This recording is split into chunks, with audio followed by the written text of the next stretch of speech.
You need to hear this if you're a fan of survival or history, because what I'm about to share could change how you see winter forever. For most of human history, fire was not comfort, it was not ambiance, it was not optional. Fire was the thin line between life and death. When winter arrived in the medieval world, especially across northern Europe, it did not arrive gently. Snow-sealed roads, rivers froze solid, and food supplies stopped moving. Once the cold set in, there were no second chances. If your fire failed, you did not simply feel uncomfortable. You froze. Entire families survived or vanished based on whether the wood they stacked months earlier would burn cleanly when the world outside turned hostile. And yet, somehow these people, without electricity, plastic moisture meters or modern science, managed to keep firewood dry through winters that lasted half the year. Today, with all our technology, most people still get it wrong. Wood hisses in the stove, smoke pours back into the room, chimneys clog with creosote, and we accept this failure as normal. Medieval people never did. And that's exactly what we're decoding today. Before we go any further, take a moment to support the channel. Like this video, share it with anyone who heats with wood, drop a comment about your own firewood struggles or successes, and subscribe to Warcraft Survival.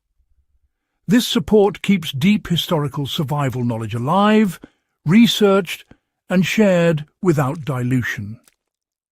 Now let's get straight into the forgotten system that kept medieval households alive.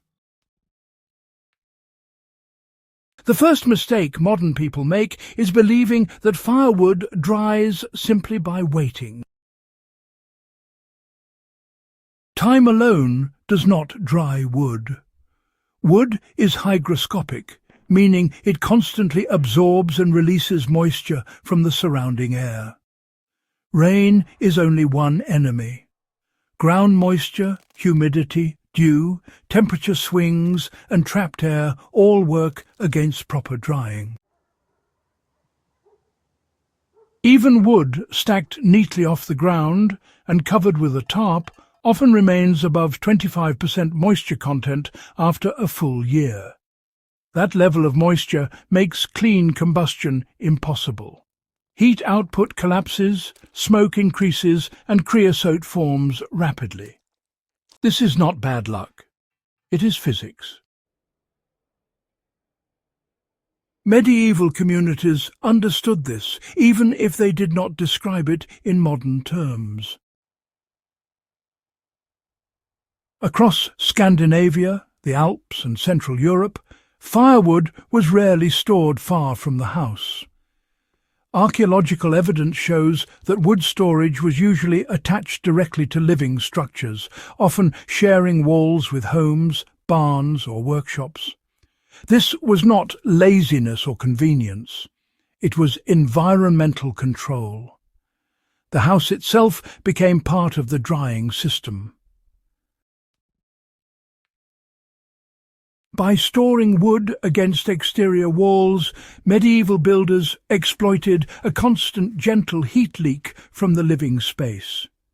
This warmth raised the temperature just enough to accelerate evaporation without over-drying or cracking the wood.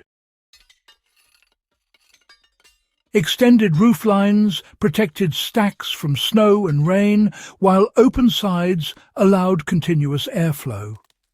This balance, protection without enclosure, was the secret. Air had to move. Moisture had to escape. Nothing could trap humidity around the wood. In Norway, firewood was often stacked vertically against house walls, leaning slightly inward. Only the top was covered using bark slabs, turf, or rough boards. The sides were left completely open. Modern reconstructions of Viking-era longhouses using this method show firewood drying nearly twice as fast as modern outdoor stacks left in open yards. Even during cold seasons, the steady airflow and mild warmth prevented condensation from soaking back into the logs overnight. Drying was not treated as a guessing game. Medieval households developed an intimate relationship with their fuel. Heavier logs were known to be wetter. Dry wood rang sharply when struck. Cracks along the grain signalled readiness. And, smoke behaviour during test burns revealed moisture levels instantly. Dense hardwoods like oak, which dried slowly, were placed closest to warmth and saved for later winter use. Faster-drying woods were burned earlier. This was survival knowledge refined across generations, not folklore. The decline of this system did not happen because it stopped working. It disappeared because it stopped being necessary. After World War II, wood heat was replaced by coal, oil, gas, and electricity. Firewood became secondary, then decorative. And, when wood stoves returned during later energy crises, the old storage systems were already forgotten. Over time, simplified advice replaced optimized design.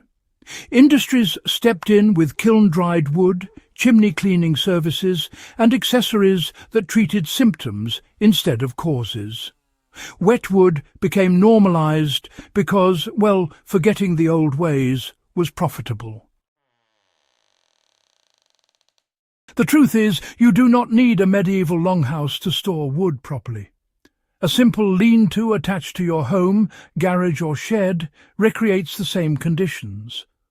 One shared wall, open airflow, a roof that blocks rain and snow, and elevation above the ground are enough. Even covered porches, balconies, or well-designed wood stacks can work if airflow is prioritized over enclosure. The structure itself matters less than understanding why it works. Firewood was never about luck. It was about design, airflow, and respect for how moisture actually behaves. Medieval farmers did not survive because conditions were easier. They survived because they understood them deeply, and they engineered their lives around that understanding. If this video helped you see something modern advice often gets wrong, make sure you're subscribed to Warcraft Survival, share this with someone who burns wood every winter, and leave a comment to keep the conversation alive. Forgotten knowledge only stays forgotten if we let it.